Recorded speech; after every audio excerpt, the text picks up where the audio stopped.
Mes très chers collègues, mesdames, messieurs, avant d'engager l'examen de la première délibération soumise au vote de notre conseil municipal aujourd'hui, qui porte sur une aide exceptionnelle de 5 000 € au Fonds de solidarité ouvert par Cité Unie France au bénéfice de la population civile gazaoui, je vous propose d'observer une minute de silence.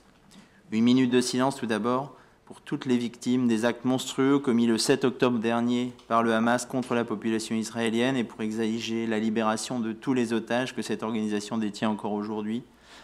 Une minute de silence pour que cesse enfin le fracas des bombes qui s'abattent et assassinent des milliers d'enfants, de femmes et d'hommes prisonniers de la bande de Gaza et exiger un cessez-le-feu immédiat et la levée du blocus qui les affame. Une minute de silence enfin pour le respect du droit international et que s'impose enfin à tous une paix durable afin que les peuples israéliens et palestiniens puissent vivre en sécurité dans 2 États aux frontières sûres et reconnues.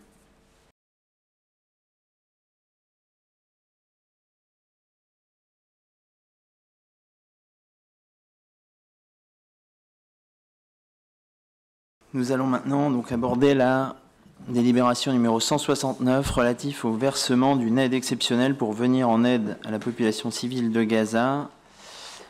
Donc cette aide qui est organisée par le Cité Unie France, dont la ville de Nanterre est membre. Et nous vous proposons de verser une somme de 5 000 € en soutien à la population civile, comme nous le faisons à chaque délibération de soutien international. Depuis le 7 octobre dernier, le Proche-Orient s'enfonce dans une guerre à l'effroyable bilan humain. Face à l'attaque monstrueuse perpétuée par le Hamas qui a fauché la vie de 1200 Israéliens, la riposte disproportionnée et aveugle organisée par le gouvernement de Benyamin Netanyahou n'a fait qu'engendrer la mort et la destruction. Depuis le début de la guerre, ce sont plus de 15 000 Gazaouis, dont 6 000 enfants qui sont décédés sous les bombes, sans compter les disparus qui sont au moins au nombre de 6 000. Rien, pas même l'horreur vécue dans la prison à ciel ouvert de Gaza, ne peut excuser le Hamas de s'en prendre à des civils israéliens. Et rien, pas même le prétendu droit à se défendre brandi par Israël et injustement accordé par les États-Unis et l'Europe, ne peut justifier le déluge de bombes aux allures de vengeance punitive qui s'abat sur les Palestiniens. Combien faudra-t-il de morts pour assouvir la soif de vengeance? Combien de destructions d'écoles, d'hôpitaux, d'habitations suffiront à faire taire les armes? Si la violence barbare du Hamas est sans excuse, elle n'est pas sans cause. Il est impossible de fermer les yeux sur la source d'un conflit qui n'a que trop duré. L'occupation qui dure depuis des décennies, la politique d'annexion renforcée par un gouvernement d'extrême droite pro-colonialiste, les agressions, les crimes de guerre, le blocus de Gaza, privant de liberté 2 millions de personnes, ne génèrent et ne poussent qu'au désespoir. Actuellement, les colons israéliens multiplient les exactions en Cisjordanie sous la supervision, pour ne pas dire la complicité, de l'armée israélienne. La semaine dernière, le gouvernement de Netanyahou a même décidé d'ajouter 100 millions de dollars en faveur des colonies de Cisjordanie. Le gouvernement israélien renforce son emprise sur la Cisjordanie et multiplie les assassinats. Au moins 200 Palestiniens, depuis le début octobre, ont été tués. Quant à la situation dans la bande de Gaza, elle est alarmante. Outre les morts et les destructions massives, l'OMS met en garde contre un risque majeur d'épidémie à cause du manque de nourriture et d'eau, entraînant des conséquences sanitaires terribles. Les plus grands perdants de cette terrible spirale de violence sont les peuples palestiniens et israéliens. La trêve de quelques jours a permis la libération d'otages israéliens et de prisonniers politiques palestiniens. Nous ne pouvons que nous en réjouir. Malheureusement, la guerre a repris. Il est urgent que la communauté internationale impose une paix juste et durable, encourage la solution à 2 États sur les frontières fixées en 1967 et permette au peuple palestinien de bénéficier de son droit à l'autodétermination. Face à cette situation très grave, nous sommes profondément préoccupés par les souffrances endurées par les populations civiles de Gaza, qui en sont les premières victimes. Le versement d'une aide exceptionnelle pour leur venir en aide est nécessaire et s'inscrit dans la continuité des aides déjà mises en œuvre par la ville en faveur des populations civiles palestiniennes. Dans le cadre de notre participation au réseau de coopération décentralisée avec la Palestine, la ville de Nanterre a par exemple envoyé à la ville d'Azaïria en Cisjordanie une ambulance, véritable outil d'utilité publique pour la population, mais aussi aider à l'achat de respirateurs pour les centres médicaux sur place ou participer au financement d'un centre social et culturel, Al-Boustan, dans le quartier de Silouane, basé à Jérusalem-Est.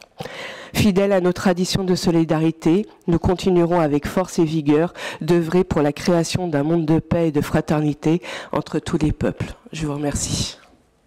En lançant le 7 octobre dernier une attaque terroriste à l'encontre de civils israéliens, le Hamas a déclenché une guerre d'une ampleur inédite, suivie d'une opération spéciale sur Gaza, menée par l'armée israélienne tout aussi inédite, intransigeante et violente en fonction des objectifs affichés par le gouvernement de Benyamin Netanyahou. Aux tirs de roquettes, morts d'innocents, s'ajoute l'inquiétude des familles dont les proches sont détenus en otage depuis maintenant plusieurs semaines et auxquelles nous voulons apporter notre plus vif soutien dans cette épreuve. S'ajoutent également d'autres images tout aussi insoutenables, celle de la population gazaoui qui, pris en tenaille par le Hamas et Tsahal, se bat pour sa survie et dont auquel nous témoignons également notre soutien. À ce chaos s'ajoute enfin une crainte, celle d'une situation qui pourrait s'emballer dangereusement et embraser l'ensemble de la région. Ce climat particulièrement anxiogène traverse et divise de manière inéluctable nos sociétés, avec pour risque principal une escalade des tensions entre communautés. Nanterre n'est malheureusement pas épargnée et se trouve confrontée à cette montée inquiétante de l'intolérance et de la haine gratuite. Pour preuve, les menaces proférées à l'encontre de fidèles musulmans, de tags antisémites au cœur même de notre université. Nous sommes les tristes témoins d'une situation particulièrement tendue et d'actes qui n'ont aucunement droit de citer dans notre territoire. Nanterre, ville du vivre ensemble, œuvre sans relâche et avec détermination en faveur de la paix, du dialogue et du respect de l'ensemble des communautés religieuses et ethniques présentes sur notre territoire. Elle continue et continuera, portant ses valeurs et ses principes, à se tenir debout et ferme face aux prêcheurs de la haine, d'où qu'ils viennent, d'où qu'ils soient. Enfin, elle continue et elle continuera à dénoncer tous celles et ceux qui font de l'affrontement entre les communautés à travers la division et le passage à l'acte un agenda politique visant à saper ou à détruire notre cohésion nationale. À ce titre, nous attendons de la justice une réponse ferme et des peines exemplaires à l'encontre des auteurs d'actes antisémites et anti-musulmans. Au-delà, nous rééditons notre appel à un cessez-le-feu définitif et à un arrêt des hostilités entre le Hamas et Israël. C'est un préalable indispensable à un retour au dialogue devant mener à l'établissement de deux États coexistant de manière pacifique, conformément à la résolution de l'Organisation des Nations Unies. Et bien entendu, notre groupe apportera tout son soutien aux populations civiles de Gaza en votant la délibération qui nous est proposée. Je vous rappelle que ne peuvent pas prendre au vote Patrick Jarry et Hassan Achmani.